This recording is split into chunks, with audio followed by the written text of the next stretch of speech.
Hey everyone, welcome to a new review. This time around we're checking out the...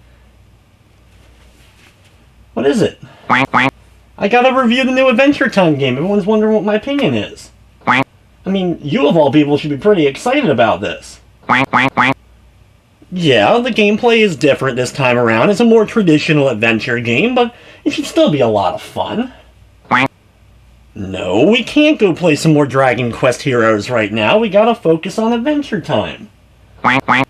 Fine, you can go play whatever you want. I'll stand here and do the review. Penguins, what are you gonna do?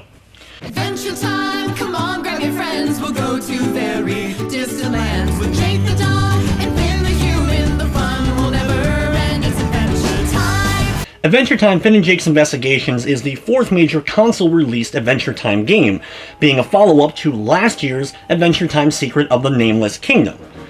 Unfortunately, this time around, WayForward, who developed the previous three major console Adventure Time games, is no longer at the helm. Instead, this time around, it's Vicious Cycle, who brought us the criminally underrated Eat-led Return of Mad Hazard years ago, and has since been bought by Little Orbit, the publisher of the Adventure Time game, and is working on games specifically published and owned by them, such as Adventure Time and the upcoming new Kung Fu Panda game.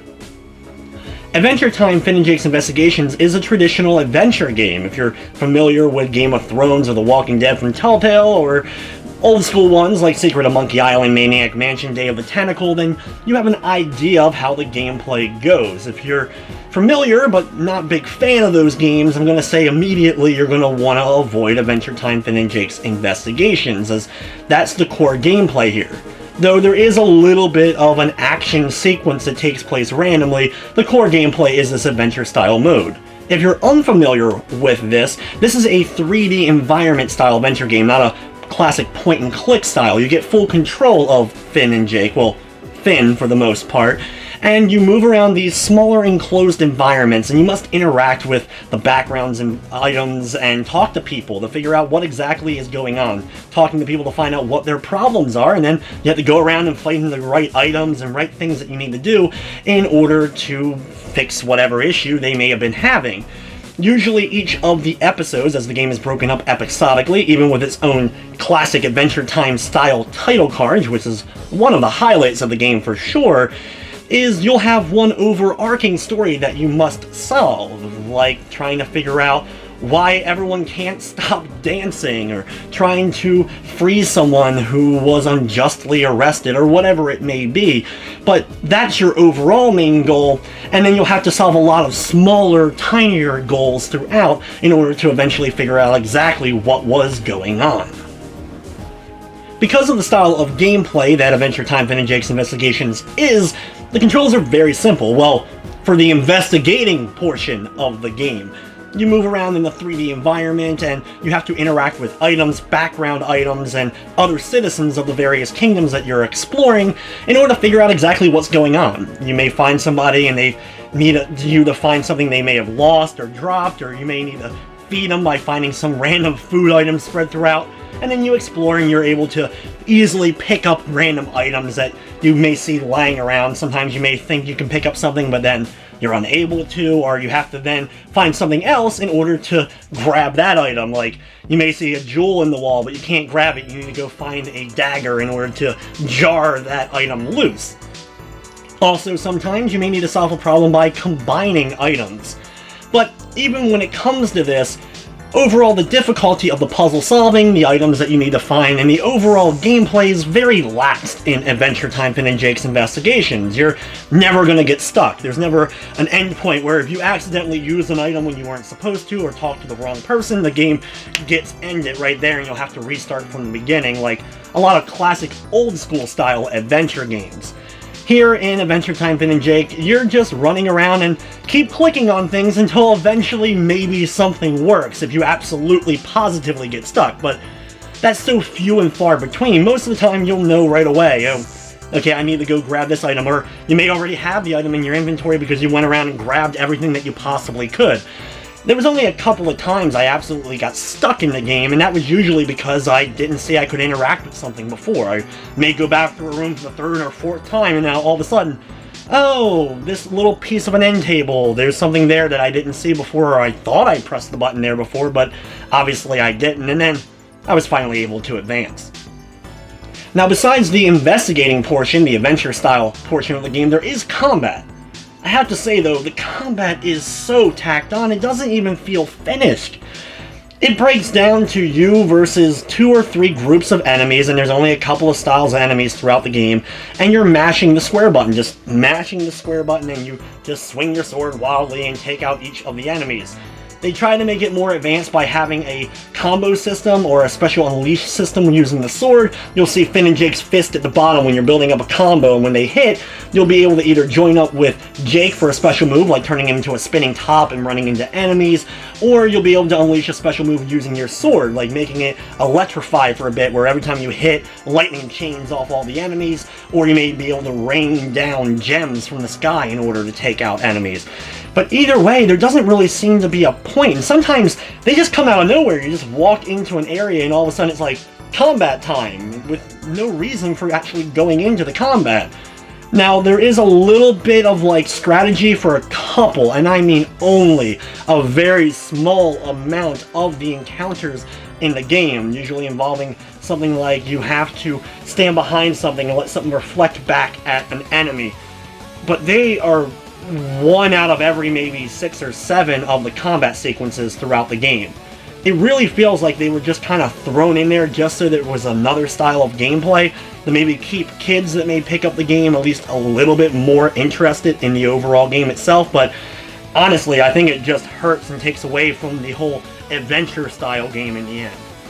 The thing the game does the best, honestly, is its graphical presentation. I'm not talking about just graphically how the game looks. It's average, it does its job, but what's cool is to see these characters in a full 3D environment. Some of the previous Adventure Time games were done in 2D, Explore the Dungeon, because I don't know, was done from a more top-down perspective, so this is the first time that we're really seeing them in like a more close-up point of view, and because of that, it's cool to see not only, of course, Finn and Jake, but Marceline, the Ice King, the Penguins, Lumpy Space Princess.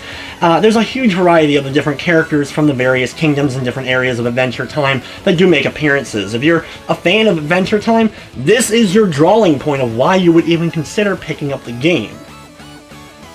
Technically, the game runs well. I didn't run into any glitches that were anything major. I did have a little bit of slowdown at a couple of small spots, and I did have a couple of very, very minor technical like glitches with the graphics and all, like clipping certain things, but overall the game worked well. It didn't crash, thankfully, which I've been lucky a lot lately. There hasn't been a whole lot of games really broken and crashing on me while I've been playing. As far as the storyline goes, it's blah. I mean, I'm a big Adventure Time fan, and yes, there are episodes, of course, better than others, but these feel like really low-tier bad episodes, filler episodes, even. There's no overarching story amongst all the episodes to kind of tie everything together to make it feel like one grand, epic story that's going on. Each one of the stories is kind of self-contained, which isn't a bad thing if they had a really good beginning, middle, and end, but there's honestly not really a whole lot to enjoy amongst the story. Even the problems the characters are facing seem so minor that it's like, okay, why am I really even going through all this?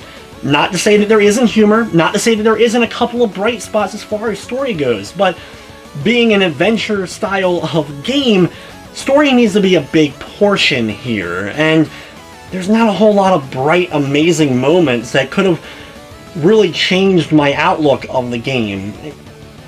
It honestly got pretty boring pretty quickly, and that's not something you want in an adventure game. As far as the gameplay goes, since the story is lacking, so you can't really even compare it to something like a Tall Tales, Back to the Future, or Game of Thrones, the gameplay is not complex. It's very easy. You can't fail at any point, so you're not going to have the complexity level of something like a Maniac Mansion or a Secret of Monkey Island.